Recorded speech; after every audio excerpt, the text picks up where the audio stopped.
Hello, je me retrouve devant la caméra car Digiphoto m'ont passé un coup de fil en me demandant si ça me tentait de tester avant sa sortie un objectif Sony. Comme c'est la marque que j'utilise au quotidien, ils ont réussi à piquer ma curiosité. Sony nous sort un objectif assez inattendu, un 50-150 f2. Sur le papier, ça fait rêver. Et comme vous pouvez ne pas le voir, je ne peux pas brandir fièrement cet objectif car quand on teste du matériel avant sa sortie, on l'a vraiment très peu de temps. Et ceux qui me connaissent le savent, je préfère largement le terrain aux unboxings. Mais je vous ai quand même fait quelques photos. C'est un beau bébé, mais finalement pas si imposant qu'on aurait pu le penser. En effet, chez Sony, ils sont assez forts pour que les objectifs aient toujours une taille assez raisonnable. Il fait 20 cm de long, ce qui correspond à la taille du 70-200 2.8 dans la même marque, mais il est un poil plus large. Le diamètre du filtre est de 95 mm, et ça c'est assez cool parce que du coup, on peut rester sur des filtres circulaires à mettre devant. Les gens qui portent une attention particulière à l'esthétique des objets auront remarqué qu'il est blanc. Voilà.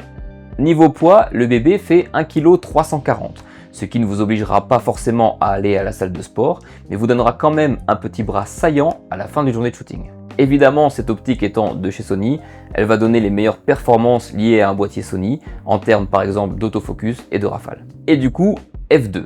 Et ça, c'est vraiment la chose qui le différencie, parce qu'une grande ouverture, ça peut servir à plein de choses. Évidemment, avoir une très petite profondeur de champ, et là, sur cette plage focale, c'est inédit. S'en sortir sans trop monter dans les ISO en conditions de lumière difficiles, mais également à figer le mouvement, car en ouvrant plus votre diaph, vous pourrez avoir des vitesses plus élevées. Et ça, pour le sport par exemple, ça peut être très cool, mais on en reparle plus tard. Évidemment, on est là pour voir le rendu de cet objectif.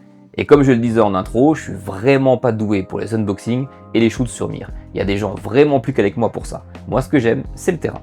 Donc du coup, on va partir sur une journée de shooting et en fin de vidéo, on verra pour moi, pour qui il est fait, car je pense avoir plutôt bien cerné la bête. On a commencé par un shoot photo-vidéo mis en scène.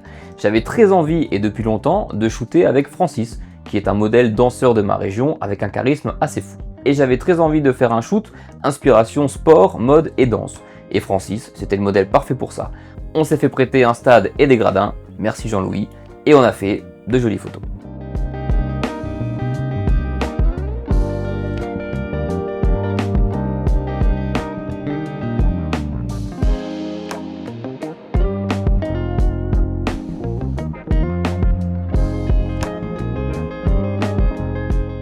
Alors évidemment, c'est très cool de passer de 50 à 150 en un coup de bague, mais ça c'est pas vraiment nouveau. Sony ne vient pas d'inventer le zoom, loin de là. Ce qui différencie cet objectif, c'est évidemment son ouverture à f2 constante, mais aussi sa qualité d'image. Parce qu'on peut le dire, ça pique sévère.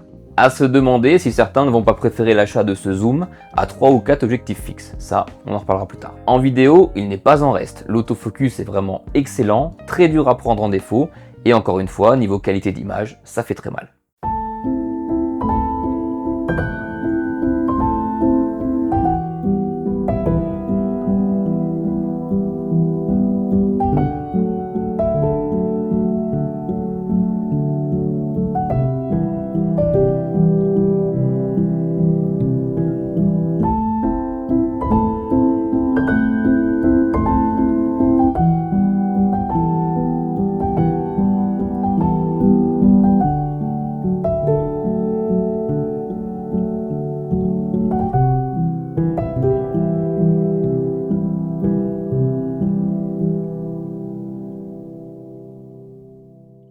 On a ensuite été faire un tour en studio avec Noah et France, où je trouve que vraiment il a sa place. 50-150, ça couvre globalement toutes les focales utilisées en studio pour le portrait. Ça permet donc de n'avoir qu'un objectif, de ne jamais en changer, mais avec une qualité d'image garantie. Alors attention, c'est le moment où je vais devoir vous avouer un truc, je n'aime pas du tout les portraits serrés à très grande ouverture.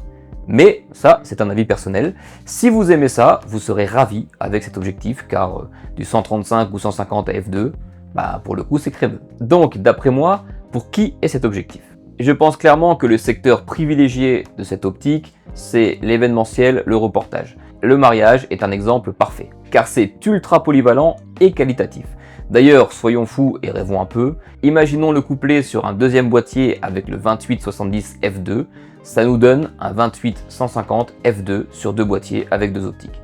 Ça, n'importe qui fait du mariage, ça le fait rêver. Alors évidemment, le rêve a un certain prix, ça on s'en doute tout de suite, on en parlera à la fin. C'est aussi un objectif qui peut être très bien taillé pour le sport, mais je dirais le sport à taille raisonnable. Je m'explique. Avec une focale longue à 150 mm, on voit déjà assez loin, mais par exemple en bord d'un terrain de foot, pour avoir quelqu'un en plein milieu, ça va être un peu court. C'est là qu'arrive une des premières limitations de cet objectif, il ne prend pas les téléconvertisseurs. Donc ce 50-150 est et restera un 50-150.